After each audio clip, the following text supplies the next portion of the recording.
Welcome to I dream. నేను Udayasri. Present మనతో ఉన్నారు అడ్వకేట్ నాగేశ్వర్ పుజారి గారు. మాట్లాడదాం. Hello sir, welcome to our studio. ఈ మధ్యకాలంలో మీరు ఒక స్టేట్మెంట్ చూశాను నేను. దాంట్లో మీరు ప్రతి 4 మినిట్స్కి ఒక ఎఫ్ఐఆర్ ఫైల్ అవుతుంది, ప్రతి 10 నిమిషాలకు ఒక అబ్బాయి చనిపోతున్నాడు, ప్రతి 20 నిమిషాలకు ఒక అమ్మాయి చనిపోతుంది అని అన్నారు. దీని గురించి ఎక్స్ప్లెనేషన్ ఇస్తారా? అంటే ఏ విషయంలో అన్నారు ఇది? ఇప్పుడు మనకు భారతదేశంలో రకరకాల సమస్యలు ఉన్నాయి. ఓకే, ఆ రకరకాల సమస్యలలో ఎవరు గుర్తిన సమస్య ఏంది అంటే పెళ్ళి. ఎందుకు అంటే ఏంటంటే ఇప్పుడు పెళ్ళి అనేది ఈ భారతదేశంలో ఇప్పుడు ఎదుర్కొంటున్న అతిపెద్ద సమస్య. దీనిపైన ఎవరు మాట్లాడటానికి ఇష్టపడటం లేరు, ఎవరు పోరాటం చేయటం లేదు దీనిపైన. ఓకే, దానిపైన దానికి సొల్యూషన్స్ కనిపెట్టలేకపోతున్నారు. ఓకే, మీరు అందరూ అనొచ్చు పెళ్ళి అనేది జనరల్గా పాజిటివ్గా సార్ మంచిగా ఉంటుంది కదా అని అనొచ్చు. కానీ భారతదేశంలో ఇప్పుడున్న జనరేషన్కి పెళ్ళి అనేది ఫెయిల్ అయింది. ఎందుకంటే చాలామంది ఫస్ట్ పెళ్ళిలో వచ్చే ప్రాబ్లం ఏంది, పెళ్ళి ఎందుకు భారతదేశంలో సమస్య అంటే ఏంటంటే, దేశం అంటే నేను కుటుంబం అంట, కుటుంబం మంచిగా ఉంటే దేశం మంచిగా ఉంటుంది అంట నేను. కుటుంబం మంచిగా ఉంటే దేశం మంచిగా ఉంటుంది, కుటుంబం మంచిగా ఉంటే సమాజం మంచిగా ఉంటుంది. సో ప్రతి కుటుంబంలో ఈ వీడియో చూసేటోళ్ళు ఎవరైనా సరే వాళ్ళ గుండె మీద చేసుకొని చెప్పండి, ప్రతి కుటుంబంలో ఈ పెళ్లి ద్వారా సమస్య ఉందా లేదా కనుక్కో, గుండె మీద చేసుకొని చెప్పమని చెప్పండి. ఐదర్ రిలేషన్షిప్స్ కానీ ఐదర్ పెళ్ళి కానీ అనేది ఈ భారతదేశంలో కూడా అది పెద్ద సమస్య. సో దీంట్లో ప్రాబ్లం ఏంది అంటే, దీనిపైన ఎవరు దృష్టి పెట్టక, పోరాడక, ఓకే, దీనిపైన జనాలకు అవగాహన లేక చాలామంది సూసైడ్ చేసుకోవటం కానీ, చావటం కానీ, చంపటం కానీ చేస్తున్నారు. ఒకప్పుడు ఒక 20 సంవత్సరాల క్రితమో 30 సంవత్సరాల క్రితమో పెళ్ళి అనేది ఒక పాజిటివ్ థింగ్. పెళ్ళి అనగానే సమాజం కానీ కుటుంబ సభ్యులు కానీ పాల్గొనేటోళ్ళు కానీ దాని ఒక వేడుక కింద చేసుకొని, దాని ఒక ప్రోగ్రాం కింద చేసుకొని, ఒక పాజిటివ్ వైపుతోనే ఒక ఇద్దరు వ్యక్తులు ఒక కొత్త జీవితంలోకి అడుగు పెడుతున్నారు అని వాళ్ళని మనం ఎంకరేజ్ చేస్తూ, లేకపోతే వాళ్ళ ఆనందాన్ని పంచుకుంటూ వాళ్ళకు ఒక సోషల్ లైఫ్ని, ఒక జీవితాన్ని ఇస్తుండే. మనం ఒక మంచి కుటుంబం ఏర్పడడానికి గల వాతావరణాన్ని క్రియేట్ చేస్తుండే. ఇప్పుడు పెళ్ళి అనేది నెగిటివ్ వర్డ్. అవి ఓన్లీ అవి జనాలు చూపెట్టుకోవడానికి తప్ప మనస్ఫూర్తిగా ఎవరు చేస్తాను లేరు పెళ్ళిళ్ళు. That's what I'm telling. So ఇప్పుడు దీంట్లో పెళ్ళికి వచ్చేసరికి ఏమవుతుందంటే ఏంటంటే, ఇప్పుడు అందరు ఇప్పుడున్న యువతరం ఏంది, ఫస్ట్ పెళ్ళిలో వచ్చే అతిపెద్ద ప్రాబ్లం ఏంటంటే ఏజ్ పరంగా, ఏజ్లో ఉన్నప్పుడు పెళ్లి చేసుకోవటం లేదు ఫస్ట్. ఓకే, ఏజ్లో ఉన్నప్పుడు పెళ్లి చేసుకోవటం లేదు. రెండోది పెళ్ళికి వ్యతిరేకంగా మాట్లాడుతున్నారు. పెళ్ళి అవసరం లేదు, పిల్లలు అవసరం లేదు, పెళ్లి చేసుకుని ఏం చేస్తాము అని అది మాట్లాడుతున్నారు. అదొకటి అయిపోయింది. మూడోది చట్టాల ద్వారా కూడా, అంటే పెళ్లి చేసుకున్న తర్వాత ఇంటిల్లి 10 కోట్ల చుట్టూ తిరగాలి, అమ్మాయి పోయి ఒక కేసు పెడతాను, అబ్బాయి పోయి ఒక కేసు పెడతాను, ఈ కోట్ల చుట్టూ తిరిగి జీవితం అంతా ఎందుకు ఖరాబ్ చేసుకోవాలి అనే దాని మీద కూడా పెళ్లికి వ్యతిరేకంగా తిరుగుతున్నారు. ఓకే, సో దానిపైన నాకున్న ఎక్స్పీరియన్స్ బీయింగ్ నేను డైవోర్స్ కేసెస్ చేస్తుంటా కాబట్టి నాకున్న ఎక్స్పీరియన్స్ ప్రకారం ఏంటంటే అసలు ఈ పెళ్లి మీద ఇప్పుడున్న యువతకి నేను అవగాహన కల్పించాలి. ఓకే, వాళ్ళని ఒక మంచి మార్గం వైపు నడిపించాలా, తర్వాత ఒక ఆనందకరమైన కుటుంబాలని, ఒక ఆనందకరమైన దేశాన్ని ఈ ప్రపంచానికి అందియాలనేది నా ఉద్దేశం ఎప్పటికి కూడా. ఓకే, ఎందుకంటే కుటుంబం స్ట్రాంగ్ ఉంటేనే అందరు పాజిటివ్నెస్ ఉంటారు, అందరు పాజిటివ్నెస్ ఉంటేనే ఆరోగ్యాలు మంచిగా ఉంటాయి, ఆర్థిక వ్యవస్థ మంచిగా ఉంటుంది, ఈ రిలేషన్స్ మంచిగా ఉంటాయి అనేది నా ఉద్దేశం దాంట్లో. సో ఈ ప్రపంచానికి ఎప్పుడు కూడా ఎవరు మనసు పెట్టి ఆలోచించారు. ఎందుకంటే పెళ్ళి అనేది ఒక జాతీయ సమస్య కింద చూడకుండా ఒక ఇండివిజువల్ సమస్య కింద చూస్తుంటారు.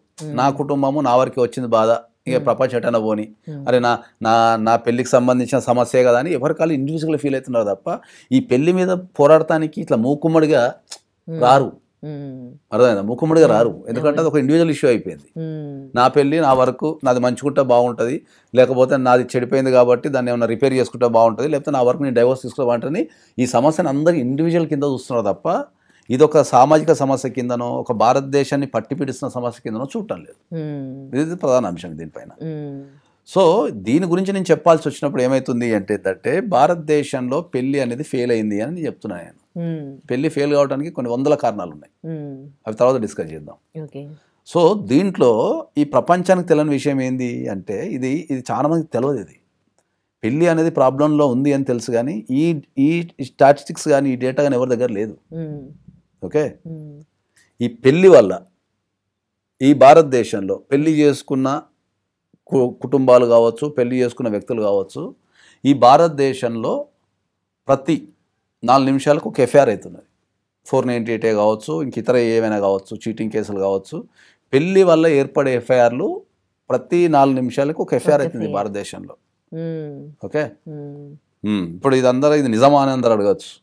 మీరు జనరల్గా నేను ఏం చెప్తా, గూగుల్కి వెళ్ళి ఒక 1 ఇయర్లో ఎన్ని ఎఫ్ఐఆర్లు అవుతున్నాయి ఇండియాలో అని కొట్టండి వస్తుంది. ఓకే, నాకు తెలిసి యావరేజ్గా ఈ భారతదేశంలో 1,40,000 యావరేజ్గా ఎఫ్ఐఆర్లు అవుతున్నాయి. యావరేజ్ ఎఫ్ఐఆర్లు 1,40,000 ఎఫ్ఐఆర్లు ఫర్ ఇయర్కి అవుతున్నాయి. ఏది ఈ పెళ్లి వల్ల. మీరు 1,40,000 డివైడెడ్ బై 365 చేసి మళ్ళీ కొట్టుకొని మీకు అర్థమైపోతుంది. ఇది క్యాల్కులేషన్. తర్వాత ఈ పెళ్లి వల్ల, ఓకే, ఈ పెళ్లి వల్ల పదే బాధలు అర్థం కాక దాన్ని మేనేజ్ చేయలేక సొసైటీలో పరువు అని చెప్పో ఇంకోటి అని చెప్పో ఈ రకరకాల సమస్యలతోని ప్రతి 10 నిమిషాలకు ఒక అబ్బాయి చనిపోతున్నాడు. ప్రతి 10 నిమిషాలకు ఒక అబ్బాయి చనిపోతున్నాడు. ఓకే, తర్వాత సేమ్ ప్రాసెస్లో పెళ్లి చేసుకున్న తర్వాత కట్నాలనో, హరాస్మెంట్ అనో, ఇంకోటనో, ఎక్సో వైయో జెడ్ అనో, రిలేషన్షిప్స్ అనో, వీళ్ళకి కూడా అమ్మాయిలకు కూడా అర్థం కాక ప్రతి 20 నిమిషాలకి ఒక అమ్మాయి చచ్చిపోతుంది. సో నాకు తెలిసి ఈ ఇంటర్వ్యూ కనుక ఒక 20 నిమిషాలు జరిగితే, ఓకే, ఒక 5 ఎఫ్ఐఆర్లు, 2 అబ్బాయిలు, ఒక అమ్మాయి చనిపోయి ఉంటుంది దేశంలో.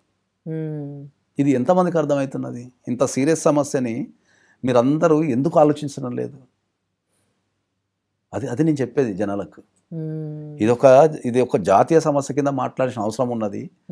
పెళ్ళి అనేది మన ఇంట్లో జరిగే విషయము. మనం ప్రతి ఒక్కరం జాగ్రత్తగా ఉండి దానికి సంబంధించిన జాగ్రత్తలు తీసుకొని దాన్ని ఒక లైఫ్. ఇప్పుడు అందరూ ఏమనుకుంటున్నారు అంటే లైఫ్ అంటే చదవటం అనుకుంటున్నారు, కెరీర్ బిల్డ్ చేసుకోవడం అనుకుంటున్నారు. లైఫ్ అంటే వాళ్ళకి నచ్చినట్టు బతకడం అనుకుంటున్నారు. మనిషికి పశువుకి తేడా ఏంది చెప్పనా?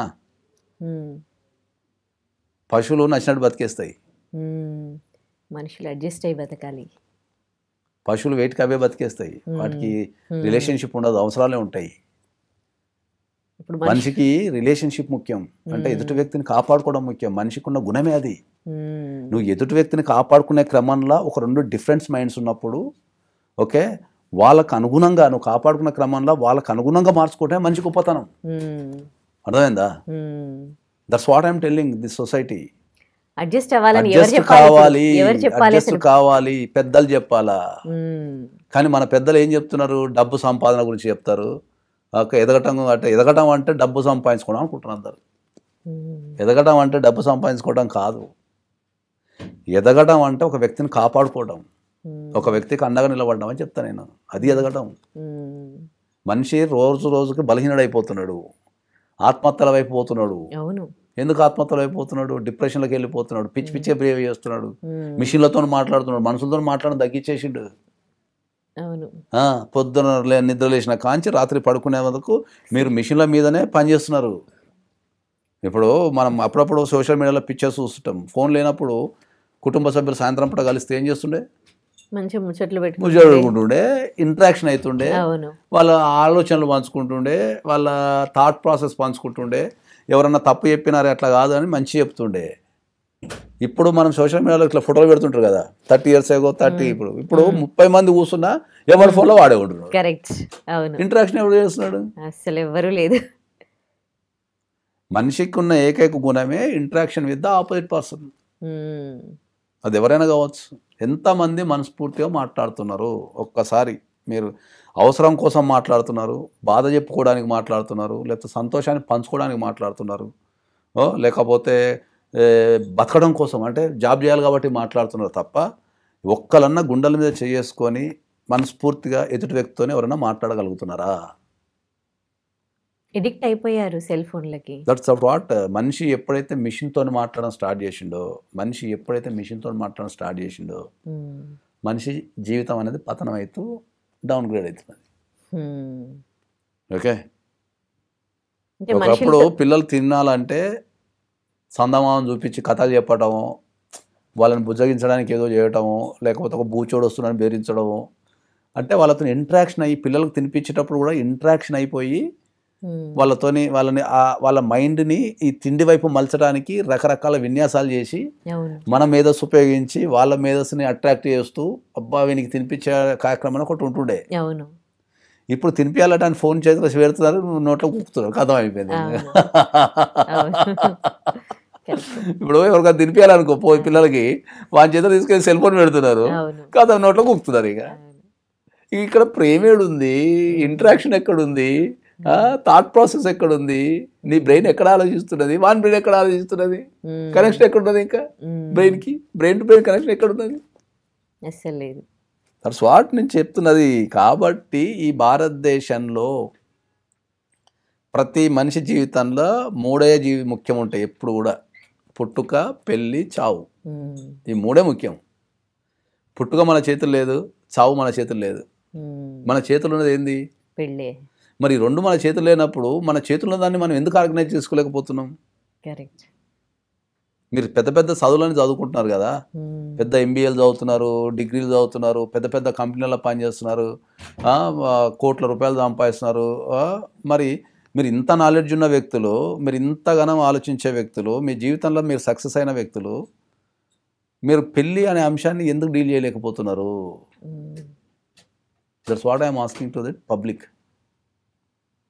జీవితంలో అతి ఎంత ముఖ్యమైన పెళ్ళి అనే అంశాన్ని మీరు దాన్ని ఆర్గనైజ్ చేసుకోలేకపోతున్నారు సక్సెస్ఫుల్గా. ఇప్పుడున్న సమాజంలో సక్సెస్ అంటే నువ్వు చదువుకోవడము, కోట్లు సంపాదించడం కాదు. పెళ్ళి చేసుకొని నువ్వు సక్సెస్ఫుల్గా గడిపినావు అంటే అది సక్సెస్ అంతే. ఓకే. అరే పిల్లల్ని కనటానికి భారం అంటారు. వీడు పిల్లల్ని కనకపోతే వీడికి అంటే వీడు తాగటానికి అమ్మాయిలైనా అబ్బాయిలైనా తాగటానికి ఎంజాయ్ చేయాలంటారు, లేకపోతే ఇంకా రకరకాల ఎంజాయ్లు, పబ్బింగ్, అవి సినిమాలు, అవుటింగ్స్ ఇవన్నీ ఎంజాయ్ చేస్తున్నారు. అదే ఎంజాయ్ అనుకుంటున్నారు. బాధ్యత తీసుకోవడానికి భయపడుతున్నారు. కరెక్ట్. దమ్ముంటే ఒక్కని కానీ మన ముడ్డి అడగమని చెప్పి చూద్దాం, మన చదివిపోయామను అంటే నేను చేస్తానులేరు అని అంటలే. ఆలోచన మారుతున్నది. ఇప్పుడు డింకులు సింకులు, నో మ్యారేజెస్, లివింగ్ టుగెదరు, ఈ ఆలోచన విధానం మారుతున్నది. అది మనిషికి మంచిది కాదు అని చెప్తున్నాను నేను. ఈ డింకులు సింకులు తర్వాత ఈ co living culture, it's not good to the society. నీకు తాత్కాలికంగా ఏ రకమైన ఆనందాన్ని ఇస్తామో కానీ లాంగ్ రన్లు ఇవ్వదు. ఇప్పుడు నువ్వు ఎంగులు ఉన్నప్పుడు మస్తు ఎంజాయ్ చేస్తావు, నీకు నిజమైన తోడు నీకు 50లో పని చేస్తుంది. కరెక్ట్. అప్పుడు అనిపిస్తుంది జీవితం బాధ. అవును. 50 సంవత్సరాలల్లో పార్ట్నర్ చనిపోయో విడిపోయో తోడు లేక బాధపడే వ్యక్తులు లక్షల మంది ఉన్నారు ఈ దేశంలో. అవును. ఆ టైంకి పెళ్ళికి చేసుకున్న పిల్ల దొరక్క మనసు పెట్టి ఒక వ్యక్తితో మాట్లాడటానికి వ్యక్తులు లేక అందరూ నా భాషలో చెప్పాలంటే పిసుకుంటున్నారు. మనిషి జీవిత విధానం ఎట్లా తయారైంది అంటే ఏంటంటే ఏ వ్యక్తితో మాట్లాడితే ఏమవుతుందో భయంతో మాట్లాడుతున్నాడు. వీనితో ఇది మాట్లాడితే ఏమవుతుందో, అది మాట్లాడితే ఏమవుతుందో, అమ్మో ఇట్లయితే ఏమవుతుందో అని భయానికి వీనితో ఇట్లనే మాట్లాడాలేమో అని ఈ ప్రిపరేషన్ ఉన్నారు తప్ప ఒక విషయాన్ని ధైర్యంగా మనస్ఫూర్తిగా ఒక వ్యక్తితోని మనం కమ్యూనికేట్ చేయలేకపోతున్నాం. ఇది ఎవరికి అర్థం కావాలా?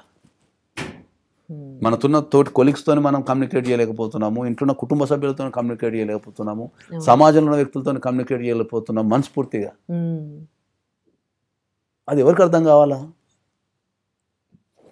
కాబట్టి నేను డెఫినెట్లీ పెళ్లి వ్యవస్థ మీద నేను డెఫినెట్లీ అవగాహన కల్పిస్తా. ఓకే, పోరాటం చేస్తా, మార్పు కూడా తెస్తా, చట్టాలలో కూడా మార్పు తెస్తాను, చేస్తాను, డెఫినెట్లీ చేస్తాను దానిపైన. రైట్. ఈ సమాజం బాగుపడటానికి కావాల్సిన అన్ని చర్యలు కంపల్సరీ చేస్తాను. రైట్. అప్పుడైనా చేంజ్ వస్తుందేమో చూడాలి. చేంజ్ వస్తుందేమో చూడాలి కాదు, చేంజ్ చెయ్యాలా. వస్తుందేమో చూడాలి అంటే మళ్ళీ దాని అర్థం మారిపోతుంది. చేంజ్ కంపల్సరీ చెయ్యాలా. ఒక కుటుంబంలో మన పూర్వ పద్ధతులు రావాలా, మనం అందరం ప్రశాంతంగా కూర్చొని మన కుటుంబ సభ్యులతోని ప్రశాంతంగా తినగలిగే శక్తి రావాలా, మన అక్కనో మన చెల్లెనో మన తమ్మున్నో మన తల్లిదండ్రులను కాపాడుకునే గుణాలను నేర్పాలి మనం వ్యవస్థకి. Okay, relationships are not a financial issues. అదేదో చెప్తారు కదా, మానవ సంబంధాలని ఆర్థిక సంబంధాలని. అది అది అది తప్పు అని మనం నిరూపించగలగాల. కరెక్ట్. హోప్ఫుల్లీ చేద్దాం తప్పకుండా.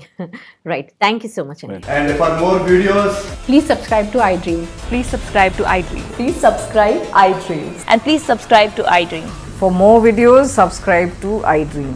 please like, share and subscribe to the channel. Congratulations, iDream. Subscribe to iDream. Subscribe to iDream.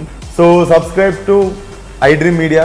iDream की iDream team अंदर की huge congratulations. Please subscribe iDream Media. Please subscribe to iDream. Subscribe iDream. Please subscribe to iDream. iDream అంటే నా కళల ఛానల్ను subscribe చేసుకున్నారు, నోరు తిరుగుతలేదు. మీరైతే గంట గుర్తు కొట్టండి. For more such videos, please subscribe to iDream. Subscribe to iDream. Please subscribe to iDream. Please subscribe iDream Media. Please do subscribe to iDream. Please subscribe to iDream Media. For best entertainment and information, please subscribe iDream. And don't forget to subscribe to iDream.